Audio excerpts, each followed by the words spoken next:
संगठनको यो राष्ट्रिय अधिवेशन कति हो यो छैटौं राष्ट्रिय अधिवेशन आयोजना भएको छ। म यस अधिवेशनको भव्य सफलताका लागि हार्दिक शुभकामना अर्पण गर्न चाहन्छु।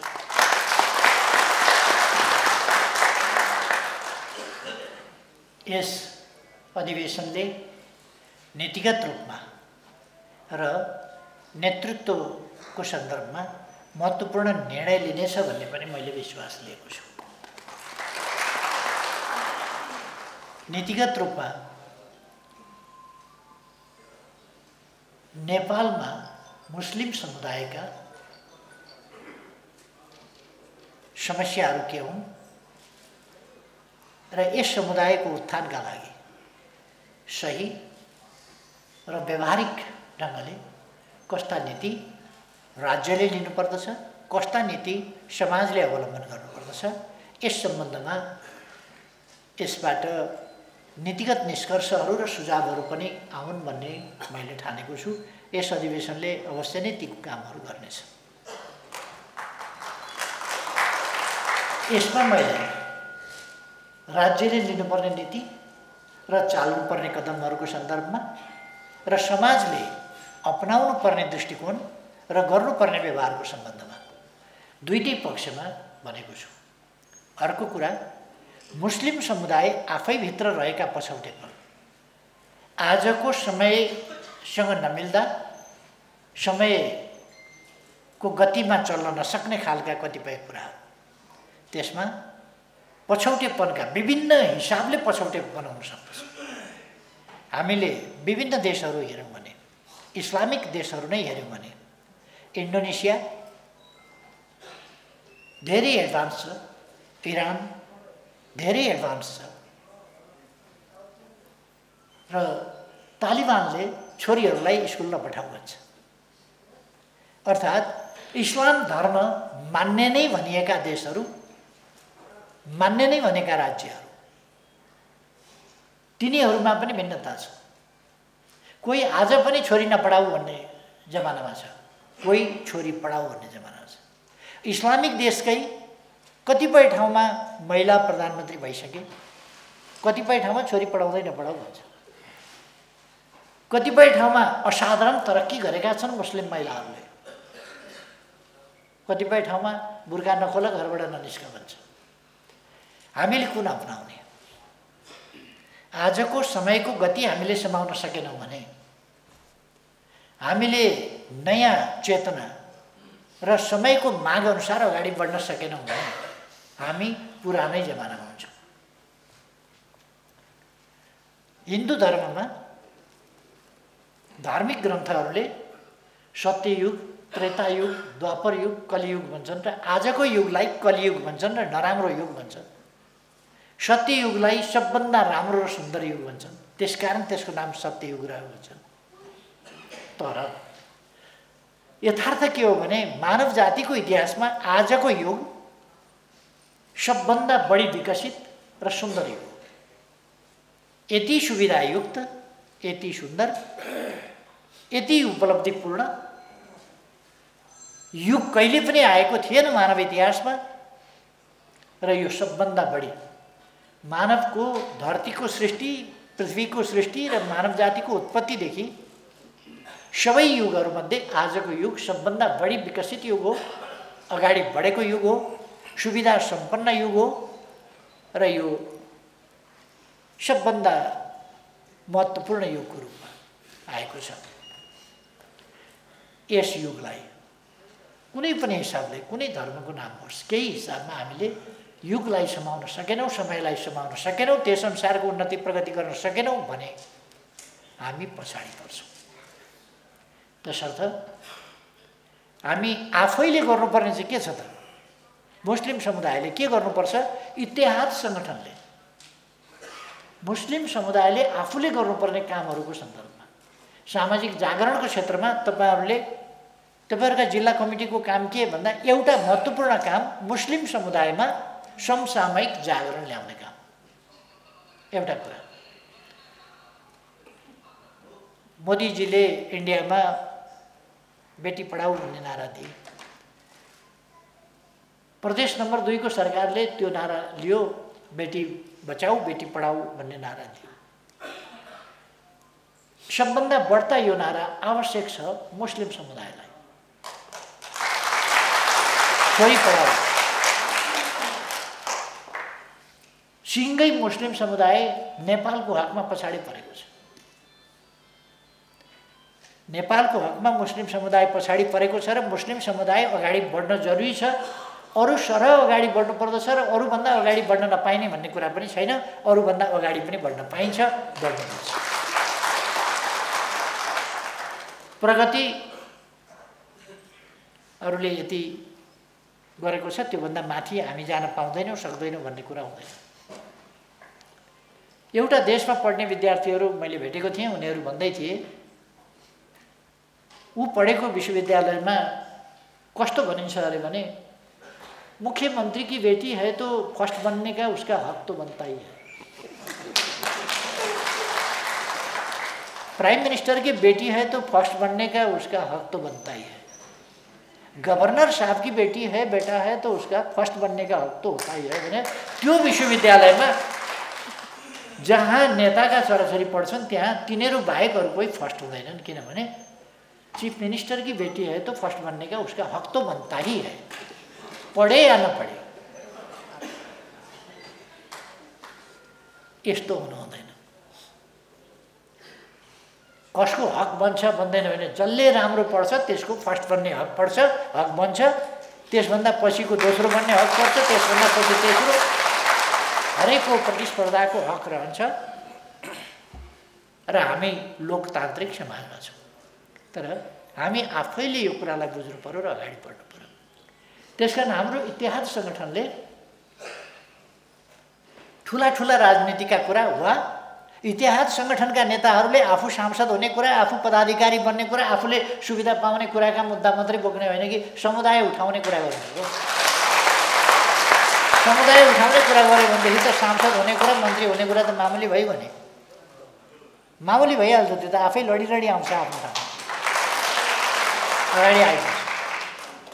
तर समुदाय उठाउने कुरा गरेन भने मन्त्री भन्दाखेरि पनि के भन्छ, उनको मंत्री क्यों बनाया गया, क्या काम है उनका भन्ने प्रश्न उठ्छ। तराईतिरको लब्जमा भनिदिएको नि मैले। किन बनाया होला, उनले के गरेका छ र सांसद भएको होला, सांसद भएर उनले के गरे भन्ने कुरा होला।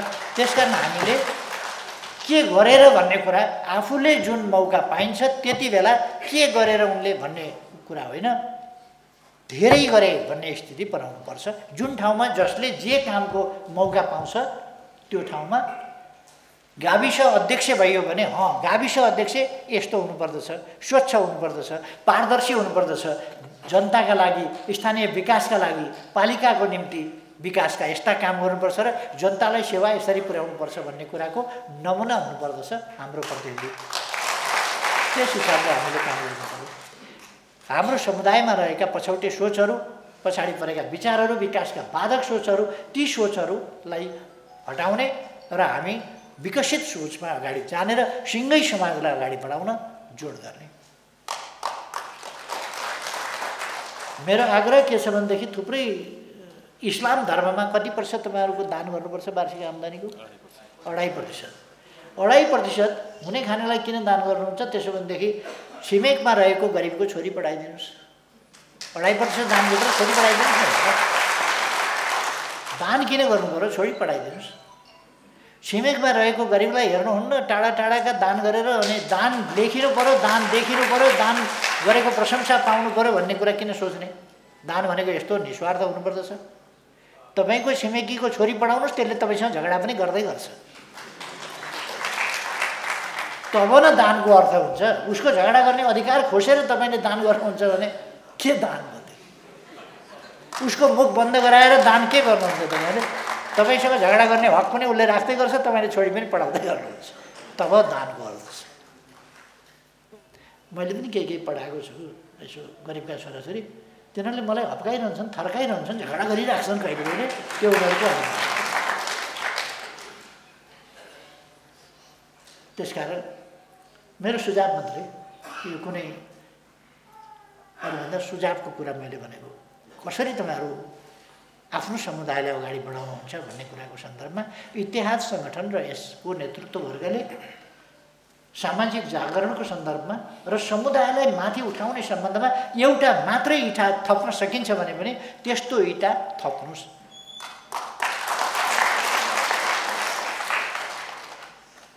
तपाईँले भोज लगाएर दान गर्नुभयो भने भोजको के अर्थ हुन्छ? तपाईँ कहाँ साधारणतया भन्ने हो भने गरिबहरू त्यस भोजमा आउन पनि पाउँदैनन्। धनी धनी मान्छे आउने हो भोजमा त।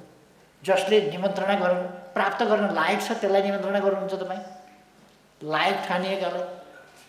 अनि भोक नाङ्गोले त त्यहाँ भोजमा आउन साधारणतया पाउँदैनन्, धनीले नै आउने हो, सम्भ्रान्तले आउने हो। त्यसकारण त्योभन्दा भोजमा खर्च गर्ने भन्दा एउटा मान्छेको भए पनि जिन्दगी सुधार्ने काममा, उसको उत्थान हुने काममा, उसले मुस्लिम समुदायका लागि भोलि पनि भविष्यमा पनि केही काम गर्न सकोस्, मुस्लिम समुदायको एउटा स्टार बन्न सकोस्, तपाईँले गरेको सानो सहयोगले एउटा स्टार उत्पादन गर्न सकोस्, एउटा साइन्टिस्ट उत्पादन गर्न सकोस्, एउटा असाधारण डाक्टर उत्पादन गर्न सकोस्, एउटा शल्यक्रिया गर्ने चिकित्सक उत्पादन गर्न सकोस्, एउटा हार्टको डाक्टर उत्पादन गर्न सकोस्, एउटा गाइनाको गर्न सकोस्, एउटा किडनीको गर्न सकोस्, लङ्सको गर्न सकोस्, जसले मर्न लागेको मान्छेलाई बचाएर पुनः जीवन दियोस्। तपाईँले गरेको सानो सहयोगले उसले समाजलाई नै परिवर्तन गर्ने खालको एउटा सन्देश दिइरहेको हुन्छ। अर्को म यहाँहरूलाई के भन्न चाहन्छु भने मुस्लिम इतिहाद सङ्गठन सामाजिक सद्भावका लागि हो, सामाजिक विद्वेषका लागि, साम्प्रदायिक विद्वेषका लागि होइन, सामाजिक सद्भावका लागि। सबै आस्थाहरू, सबै विश्वासहरू, सबै धार्मिक समुदायहरू वा सबै प्रकारका विविधताहरू प्रति सहिष्णु भाव राख्दछौँ। हामी सबैलाई आफ्नो दाजुभाइ दिदीबहिनी ठान्दछौँ र त्यसै अनुसार हामी दाजुभाइ दिदीबहिनीको रूपमा यो धरती साझा धरती हो, हामी सबैको मिलेर बस्नुपर्दछ।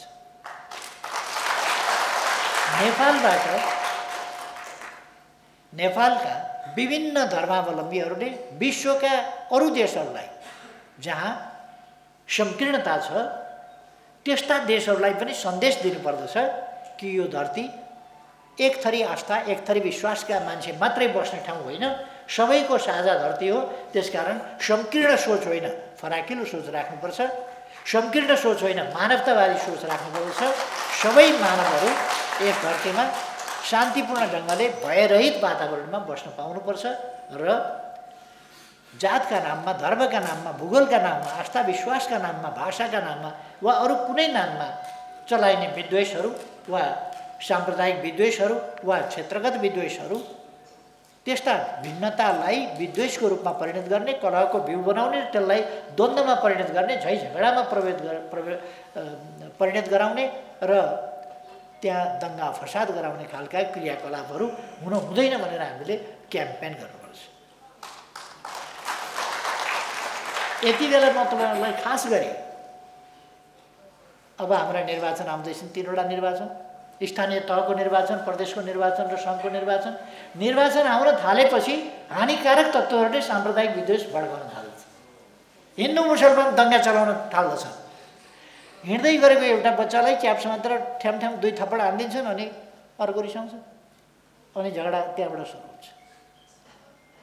सुरु भइसकेको छ, कपिल वस्तुमा सुरु गरिसके, कोसिस गरिरहेका छन्। पहिले पनि कृष्णनगरमै सुरु गरेका थिए, पहिले निर्वाचनभन्दा अगाडि नेपालगञ्जमा सुरु गरेका थिए। निर्वाचनभन्दा पछि पनि एमाले सरकारको समयमा दङ्गामा देशलाई फसाउन सकिन्छ कि भनेर कोसिस गरेका थिए, सकेन र हामीले तिनीहरूलाई सफल हुन दिनु हुँदैन।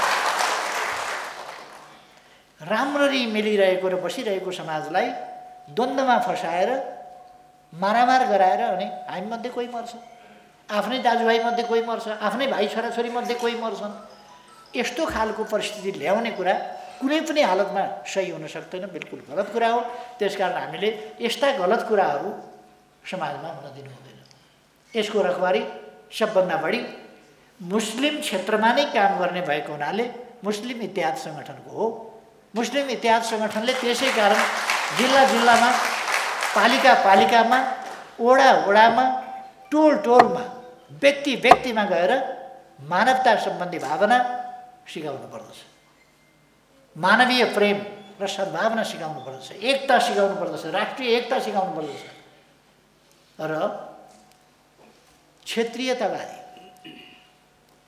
पहाड पहाड भनेको छ, मधेस मधेस भनेको छ, यो खोला वारी यो खोला पारी भनेको छ, यो डाँडा वारी यो डाँडा पारी भनेको छ, अथवा जातिवादी यो जात र त्यो जात भनेको छ, अथवा धार्मिक हिसाबले साम्प्रदायिक विद्वेष, धार्मिक सम्प्रदायको हिसाबले मचाउन खोज्ने, कहिले क्रिस्चियन भनेको छ, कहिले मुस्लिम भनेको छ, कहिले हिन्दू भनेको छ, कहिले बुद्धिस्ट भनेको छ, यस्ता विभिन्न खालका साम्प्रदायिक विद्वेषहरू मचाउने खालका कुराहरू, तिनीहरूलाई हामीले जरैबाट, जनचेतनाको तहबाट रोक्नु पर्दछ। झगडा देखा पर्यो भने मिलाउने त छँदैछ, तर झगडा देखै पर्न दिनु हुँदैन। हामी सबै दाजुभाइ दिदीबहिनीहरू हौँ भन्ने भावनालाई लानुपर्छ। त्यसमा पनि मुस्लिम समुदाय त अल्पसङ्ख्यक छ, जहिले पनि अल्पसङ्ख्यक समुदायलाई शान्ति, मेलमिलाप र समाजमा बन्धुत्वको वातावरण त्यो आवश्यक छ। सबभन्दा सानो समुदायलाई त्यो आवश्यक पर्छ, किनभने ठुलोले थिचोमिचो गर्न सक्छ, अन्याय गर्न सक्छ। त्यही होस् भनेर एउटा द्वेष फैलियोस् त्यसका निम्ति मान्छेहरूले कोसिस गर्न सक्छन् र द्वन्द्व भड्काउन सक्छन्, साम्प्रदायिकता भड्काउन सक्छन्। यो कुरासँग हामी सधैँ होसियार हुनुपर्दछ र हामीले सामाजिक सद्भाव र सामाजिक सद्भाव सहितको राष्ट्रिय एकता, हाम्रो देश नेपाल हो, हामी नेपाली हो, बस। हिमाली भेगमा बसोस् कि पहाडमा बसोस् कि तराईमा बसोस्, मधेसमा बसोस्, पूर्व बसोस् कि पश्चिम बसोस्, हिन्दू होस् कि मुस्लिम होस्, इस्लाम होस् कि क्रिस्चियन होस्, सबै हामी नेपाली हौँ।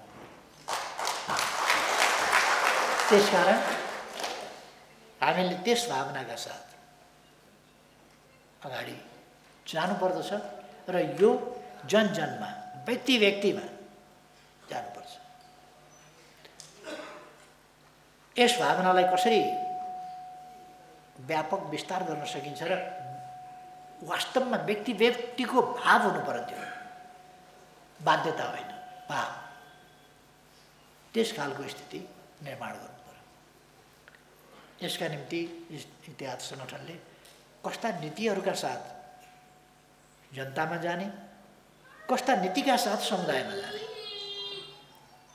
एउटा आम जनतामा जाने, त्यो पनि जानुपर्छ आम जनतामा। अर्को समुदायमा जानुपर्छ, मुस्लिम समुदाय। र यस सङ्गठनको काम मुस्लिम समुदायको शिक्षा, स्वास्थ्य, चेतना,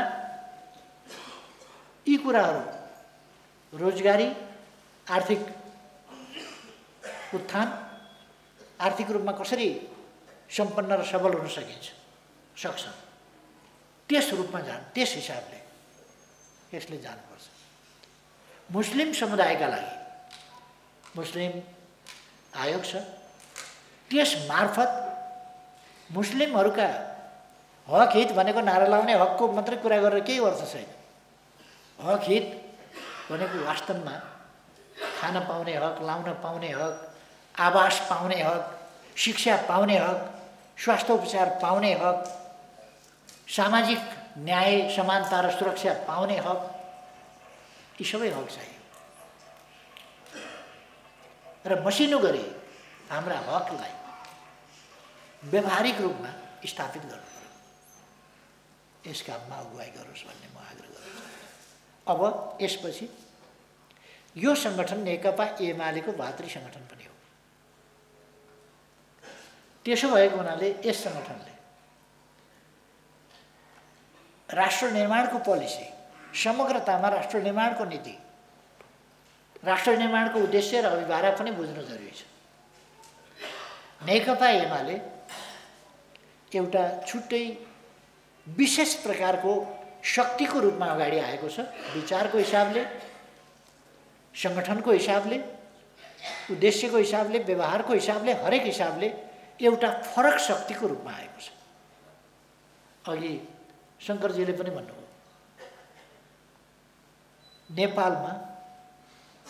नेपाललाई ठिक ढङ्गले अगाडि बढाउन, यसको राष्ट्रियताको रक्षा र सम्वर्धन गर्न, यहाँ लोकतन्त्रको रक्षा र सम्वर्धन गर्न, यहाँ विकासको नायकत्व लिन, यी सबै कामका लागि एउटा मजबुत राष्ट्रिय शक्ति चाहिएको छ र त्यो मजबुत राष्ट्रिय शक्ति भनेको नेकपा एमाले नै हो।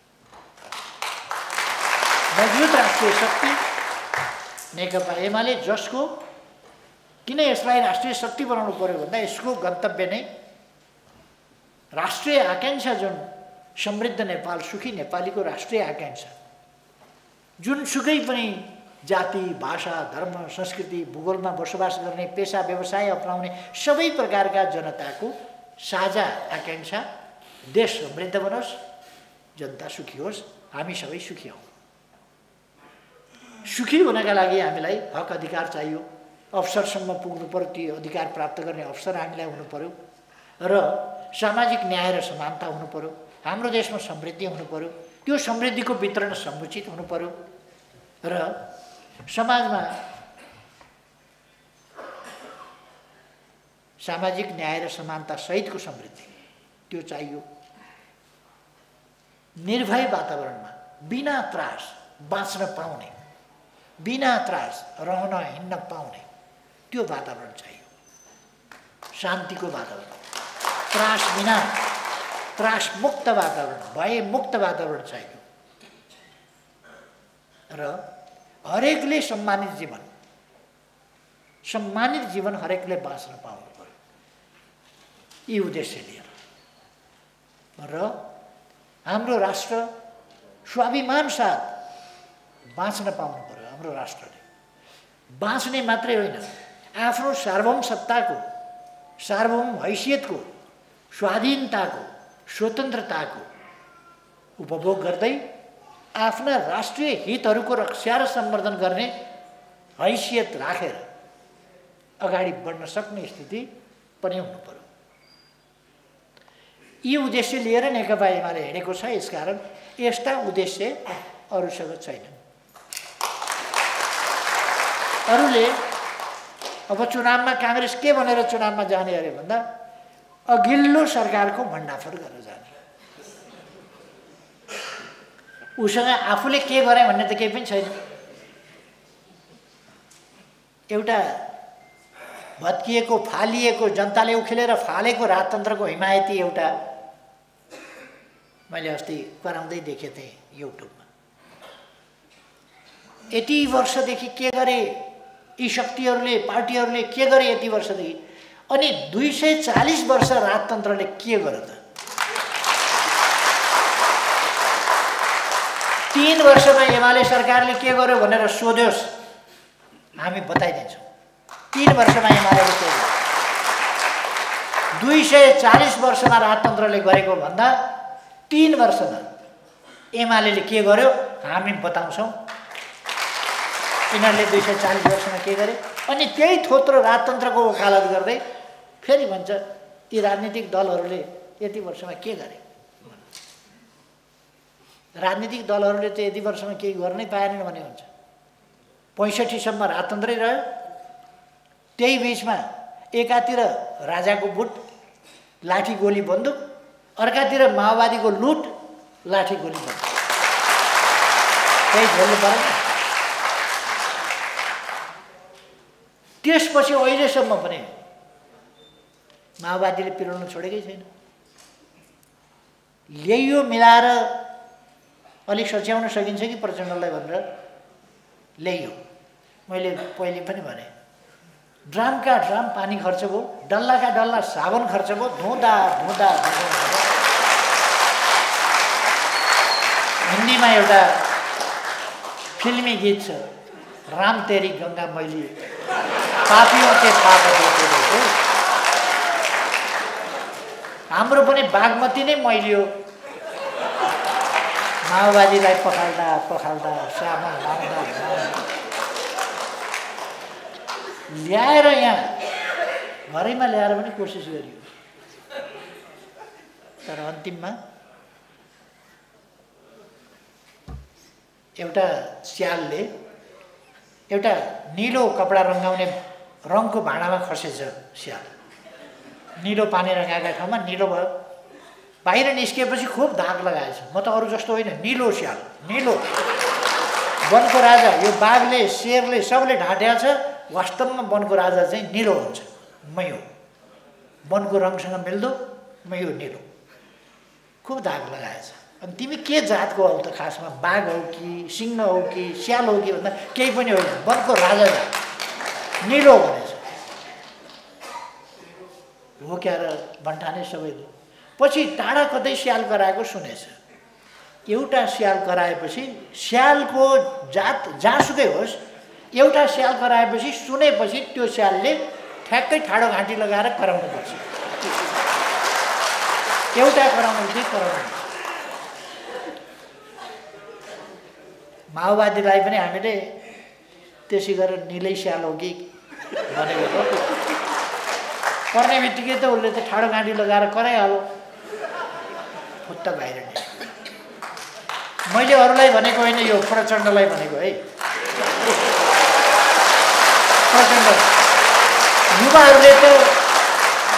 युवाहरूले त देश बनाउनका लागि, देशमा जनवाद ल्याउनका लागि, राम्रा सुखका दिन ल्याउनका लागि, जनवादी शासन समाजवाद आउँछ भन्नका लागि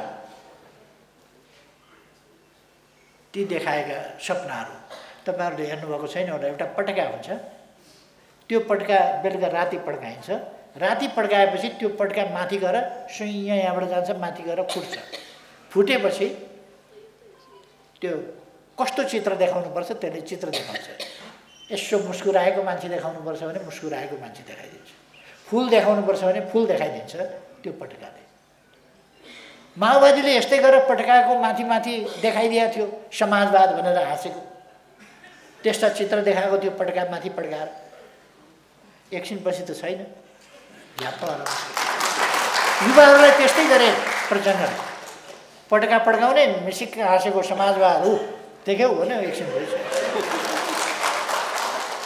अलमल धोका दिने। मैले प्रचण्डलाई भनेको युवाहरू त देशका लागि बलिदान भए, पत्याए। उनीहरूको गल्ती के भयो भने प्रचण्ड जस्तालाई पत्याए, त्यही हो। अलिअलि त मैले त पत्याएँ, सपार्न सकिन्छ कि जस्तो पनि आँट आयो क्या मलाई। मैले भने नि, जङ्गलको बानर समातेर मान्छेले तालिम दिन्छ, तोता मैना समातेर गोपी कृष्ण कहो भन्न सिकाउँछ।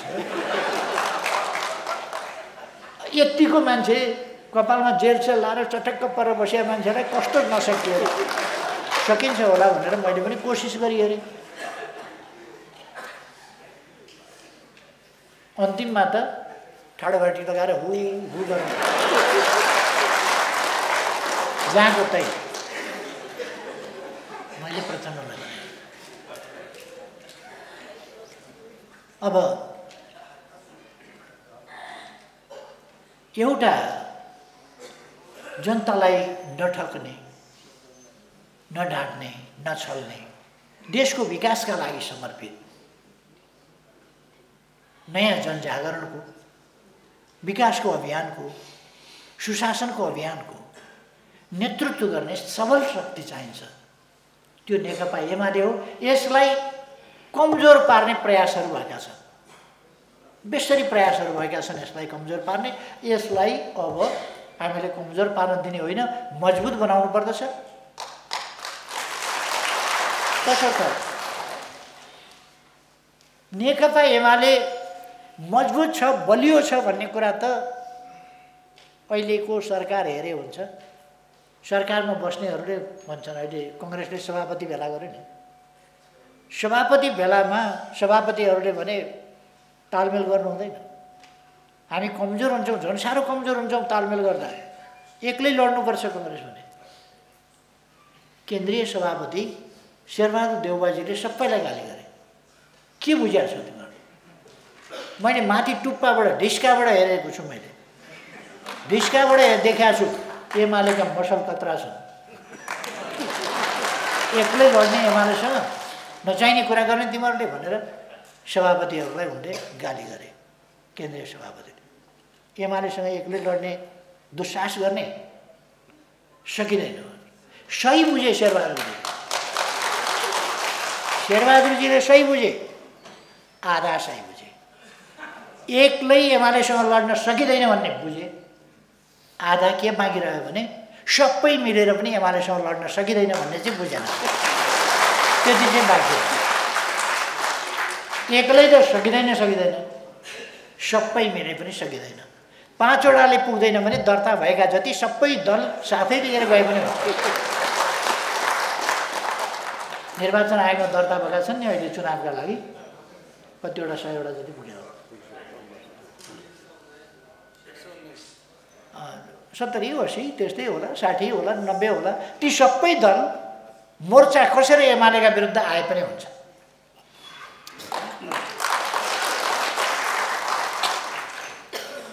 म युवा हुँदाखेरि हलो जोत्थेँ। त्यो हलोमा चाहिँ त्यो झारपातहरू कहिले कहिले त्यो उसको खेतीको बेला झारपातहरू खुब हलोमा आएर चाहिँ चल्लै नदिनेहरूलाई हलोलाई अलिकति उचाल्नुपर्छ। झारपात त्यो लागेको हुन्छ, त्यसलाई हाम्रो भाषामा चाहिँ लुडी भन्छ। त्यसलाई लात्तले बेसेर दिनुपर्छ। त्यस्ता हलोले आउने त्यो हलोमा आइलाग्ने लुडीहरूलाई हलो अलिकति उठाएर लात्तले दिएर अगाडि बढाउनु अनि फेरि जोत्नुपर्छ। हाम्रो तरिका त्यही हो। यिनीहरूको मोर्चा भनेको त्यस्तै हो, त्यो हलोमा लाग्ने लुडी जस्तो झारपातहरूको मोर्चा। एउटा मजबुत राष्ट्रिय शक्ति, मजबुत देशभक्त शक्ति, मजबुत लोकतान्त्रिक शक्ति, मजबुत विकासको नेता शक्ति, मजबुत सामाजिक जागरण, सामाजिक एकताको शक्ति, शान्तिको पक्षधर मजबुत शक्ति, त्यस्तो राष्ट्रिय शक्ति, सामाजिक न्याय र समानताको पक्षधर मजबुत राष्ट्रिय शक्ति, यो आवश्यक छ। यो नेकपा एमाले हो। यसलाई त्यसै गरी हामीले आगामी दिनमा स्थानीय तहको निर्वाचन अब आइसक्यो। साथीहरू लाग्नुहोस्, खट्नुहोस्। साथीहरूलाई शुभकामना छ।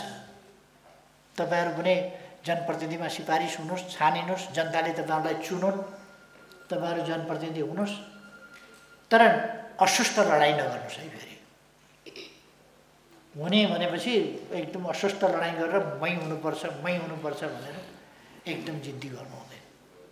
मिलेर हामी हाम्रा कामका श्रेष्ठताबाट, विचारका श्रेष्ठताबाट, व्यवहारको श्रेष्ठताबाट अरू साथीहरूलाई पनि उछिनेर अगाडि जान सक्छौँ, स्वस्थ प्रतिस्पर्धाबाट। त्यसकारण स्वस्थ प्रतिस्पर्धा गरौँ, अस्वस्थ नगरौँ। जिम्मेवारी लिन खोजौँ, तर जिम्मेवारी भनेको पद प्राप्ति मात्रै होइन भन्ने कुरा बुझौँ है। समाजको जागरण गर्ने, उत्थान गर्ने जिम्मेवारी छ। म प्रधानमन्त्री हुँदा मेरो देशमा विकास निर्माणको लहर अगाडि बढाउने जिम्मेवारी थियो। अहिले म प्रधानमन्त्री छैन, जिम्मेवारी छैन, जिम्मेवारी बेसरी छ। अब नेकपा एमालेलाई मजबुत र अपराजयी राष्ट्रिय शक्तिको रूपमा स्थापित गर्ने जिम्मेवारी छ। जनतालाई सचेत गर्ने, सङ्गठित गर्ने जिम्मेवारी छ। जनतालाई परिचालित गर्ने जिम्मेवारी छ र जनताको साथ लिएर देश बनाउने कामको अगुवाई गर्ने जिम्मेवारी छ। त्यसकारण कुनै ठाउँमा कुनै पदमा भइएन भने जिम्मेवारी हुँदैन भन्ने होइन। जिम्मेवारी जहाँ रहे पनि जिम्मेवारी रहन्छ। अर्को कुरा, मोहनदास करमचन्द गान्धी कुनै पदमा थिएन, कुनै पार्टीको अध्यक्ष होइन, कुनै सेनाको सेनापति होइन, कुनै सरकारको राष्ट्रपति प्रधानमन्त्री होइन। तर कुनै राष्ट्रपति प्रधानमन्त्री भन्दा अहिले यदि भारतको राष्ट्रपतिको नाम के हो भने सबैलाई आउँदैन होला। महात्मा गान्धी भन्ने बित्तिकै सबैले सुनेको छ, सबैले जानेको छ। सबैले कस्तो थिए महात्मा गान्धी भन्ने पनि आफ्नो हजुरबाको आकृति थाहा छ कि छैन, सम्झना छ कि छैन। महात्मा गान्धी यसो अलिअलि निहुरिएको, एउटा लौरो टेकेको, पातलो पातलो धोती लगाएको बुढो, सबैले सम्झिहाल्छ महात्मा गान्धी भन्ने बित्तिकै यस्तो थियो। मोहनदास करमचन्द गान्धी भन्ने। त्यसकारण सत्ता पावरले मात्रै होइन, विचारले मान्छेलाई बनाउँछ। त्यसकारण हामी मोहम्मद भनौँ या अरू कुन पदमा थिए त? प्रधानमन्त्री, राष्ट्रपति के थिए? त्यस्तो होइन, तर चिन्तक थिए। त्यसकारण उनको चिन्तनले ठुलो परिवर्तन समाजमा ल्यायो। तसर्थ हामीले चिन्तनमा जोड दिनुपर्छ, ध्यानमा जोड दिनुपर्छ, विचारमा जोड दिनुपर्छ र त्यसलाई व्यवहारमा कार्यान्वयन गर्ने कुरामा जोड दिनुपर्छ। अब म धेरै समय नलिउँ। निर्वाचन आउँदैछ। यस निर्वाचनलाई जनताको पक्षमा पार्नुपर्दछ, देशको पक्षमा पार्नुपर्दछ, एमालेको पक्षमा पार्नुपर्दछ। यस कामका लागि साथीहरू असाधारण ढङ्गले यति बेला खट्न जरुरी छ। आफ्नो ठाउँमा योजनाबद्ध ढङ्गले खट्न जरुरी छ र त्यसरी खटेर अगाडि जाउँ म आग्रह गर्न चाहन्छु। फेरि एकपल्ट म दोहोऱ्याउन चाहन्छु, इत्तेहाद सङ्गठनको काँधमा ठुलो जिम्मेवारी छ।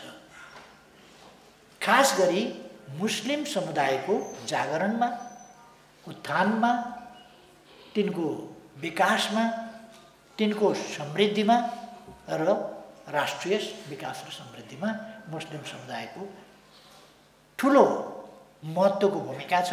त्यो भूमिका अपेक्षा गरिन्छ त्यो मुस्लिम इतिहाद सङ्गठनले पुरा गर्नुपर्छ। मुस्लिम इतिहाद सङ्गठन फेरि एकपल्ट म दोहोऱ्याउँछु, सामाजिक विद्वेषका लागि होइन, सामाजिक सद्भावका लागि बनेको सङ्गठन हो। यसले सामाजिक सद्भाव र राष्ट्रिय एकता यसमा जोड दिँदै अगाडि बढ्नुपर्दछ। तपाईँहरूको यो अधिवेशन सफल होस्। तपाईँहरूले अत्यन्त मेलमिलापका साथ, समझदारीका साथ नेतृत्व निर्माण गर्नुहोस् र सङ्गठनलाई गतिशील बनाउनुहोस्। हिजोसम्म सङ्गठनहरू जकडिएको र जकडाइएको स्थितिमा थियो। कामै गर्न नदिने, काम नगर्ने, काम गर्नै नपाउने, चल्नै नपाउने खालको स्थिति थियो। र आज त्यस स्थितिबाट सिङ्गै सङ्गठन मुक्त भएको छ, सिङ्गै पार्टी मुक्त भएको छ, जनवर्गीय पेशागत सामुदायिक सङ्गठनहरू पनि मुक्त भएका छन् र अब सङ्गठन गतिशील हुन थालेको छ। अब तपाईँहरूले जिल्ला जिल्लामा यसपछि पनि सङ्गठन विस्तार गर्नुहोस्। जिल्ला, नगर जहाँ जहाँ मुस्लिम समुदाय छ त्यहाँ सङ्गठन विस्तार गर्नुहोस्।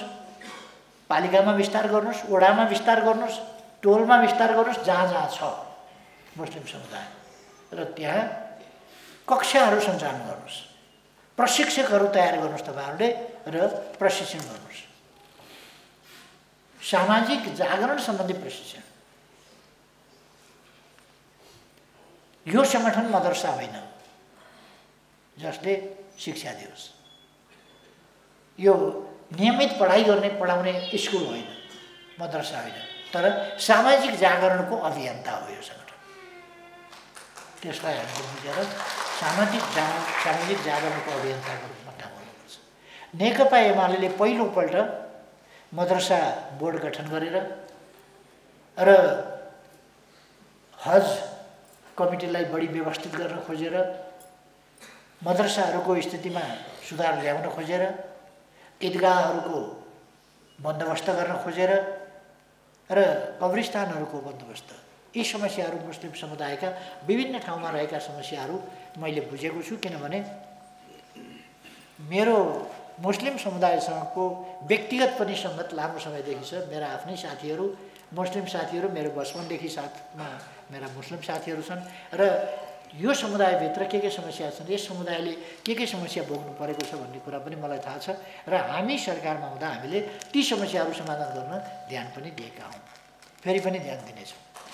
त्यसकारण साथीहरूलाई अब अभियानको रूपमा सामाजिक जागरणको अभियन्ताको रूपमा अगाडि बढ्न र मुस्लिम समुदायलाई भ्रममा पर्न नदिन र एमालेको जनवर्गीय सङ्गठनभित्र आबद्ध गर्न र एमालेमय बनाउनका लागि म सबै साथीहरूलाई क्रियाशील हुन आग्रह गर्दछु र यस अधिवेशनले यी प्रश्नहरूलाई ध्यानमा राखेर अगाडि बढ्नेछ भन्ने मैले विश्वास लिएको छु। धन्यवाद।